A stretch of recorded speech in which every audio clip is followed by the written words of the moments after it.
Hey guys, in this video I will show you how to stop music automatically playing when iPhone connects to Bluetooth. Alright, so let's begin. There are two different ways you can go and fix this. The first way is if you don't go and use the Apple Music app, then what you can do is just go and delete it. So go and find the Apple Music app, hold your finger on it like this, then click on Remove App, and you can go and delete it. And then when you go connect your phone to Bluetooth, it won't automatically start. And you could always go and use another music player. However, you may like to use Music app, and so therefore want to go and keep it. Now, if this is the case, if this doesn't work, now it's just a default thing for music to start playing when your iPhone connects to Bluetooth. But what we can do is set up an automation to go and pause it. So what we need to do is go and open up the Shortcuts app on your phone. So just go and find it at the bottom of the app, click on Automation, and then click on New Automation.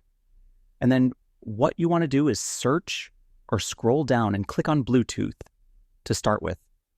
You can choose your device, so you can choose a specific device here or click on any device and done. You want to select Is Connected and then click on Run Immediately. Click Next in the top right, and then you'll get this pop-up here. You want to click on New Blank Automation and click on Add Action. And you want to go search for Play Pause like so, and here it is.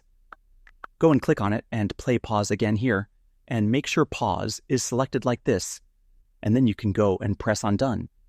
Just like that, we've now gone and set this up, so as soon as your iPhone is connected to any Bluetooth device, it should now go and pause the music, and so therefore you shouldn't go and hear it. Of course, you could always go and select that device to be specifically your car or whatever device is causing you the problem. So that's basically how you can stop music automatically playing when iPhone connects to Bluetooth. And that's it for this video. If you found this helpful, consider subscribing and giving this a big thumbs up. Thanks.